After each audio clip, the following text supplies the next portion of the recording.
కావాలి వ్యవసాయం మన భవిష్యత్తు కోసం.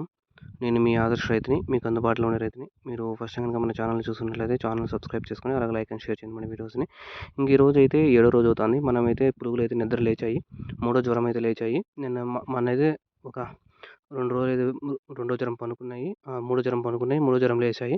మనమైతే సున్నం అవన్నీ కొట్టాము. ఇప్పుడైతే ఆకేస్తున్నాము. నిన్న రాత్రి అయితే లేచాయి. నిన్న రాత్రి ఆకేసాము. అన్ని పురుగులు ఒకేసారి లేవు. కొన్ని పురుగులు లేట్‌గా లేస్తాయి. ఒక 5-6 అవర్స్‌లో అయితే అన్నీ అయితే లేచేస్తాయి. ఇది ఈ రోజుటికి.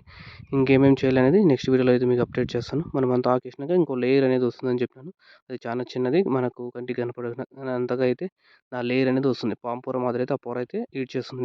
నిద్ర పనుకున్నప్పుడు, తర్వాత లేచినప్పుడు మీరు పక్కన గమనించొచ్చు. ఇక్కడ చూడండి, పురుగులు అంతా సున్నం అంతా ఉంది.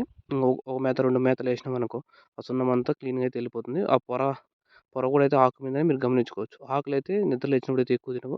నిద్ర లేచినాక మళ్ళీ రెండో మేత, మూడో మేత నుంచి అయితే ఎక్కువ తినడం అయితే స్టార్ట్ చేస్తాయి. ఆకు అనేది మీరు పొద్దున్నే కోసుకొని వచ్చుకోవాలి. విపరీతమైన ఎండ ఉంది కాబట్టి మనకి ఈ ఏరియాలో అంతా విపరీతమైన ఎండ వల్ల మార్నింగ్ అయితే కోసుకొని వచ్చుకోవాలి. మన తర్వాత ఆకుపైన తడి బట్టలు అయితే దాని మీద వేసుకోవాల్సి వస్తుంది.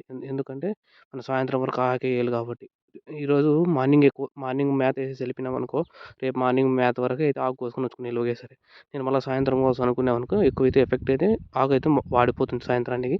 నీళ్ళు పెట్టి అయితే కోసుకోవచ్చు. కానీ ఇప్పుడు ఎండాకాలం కాబట్టి మనమైతే మార్నింగ్ ప్రిఫర్ చేయాలి. మార్నింగ్ కోసుకున్నామంటే ఆకు అనేది తనిగా ఉంటుంది. రేపు పొద్దున్న వరకు ఆకు అయితే తనిగా ఉంటుంది. మనమైతే పైన తడిగుడ్లు వేసుకుంటే సరిపోతుంది. ఇది ఈ రోజుటికి పురుగులు చూసుకోవచ్చు. ఇప్పుడైతే మనం మేత అనేది వేస్తున్నాము. నైట్ అయితే వేసేసాము. సున్నం కూడా కొట్టాలి. ఎవరి జ్వరంలో 2 సార్లు అయితే సున్నం కూడా కొడతాం. అది తక్కువ కొట్టాలి. చిన్నపిల్లలకు దూరంగా ఉండాలి. సున్నం కొట్టినప్పుడు చిన్నపిల్లలు పడొచ్చి ఎక్కువ తుమ్ములు, దగ్గులు అనేటివి సున్నం కొట్టినప్పుడు అయితే వస్తాయి. ఇది ఈరోజు సమాచారం మీకు నచ్చితే మన channel like, share and subscribe చేసుకోండి.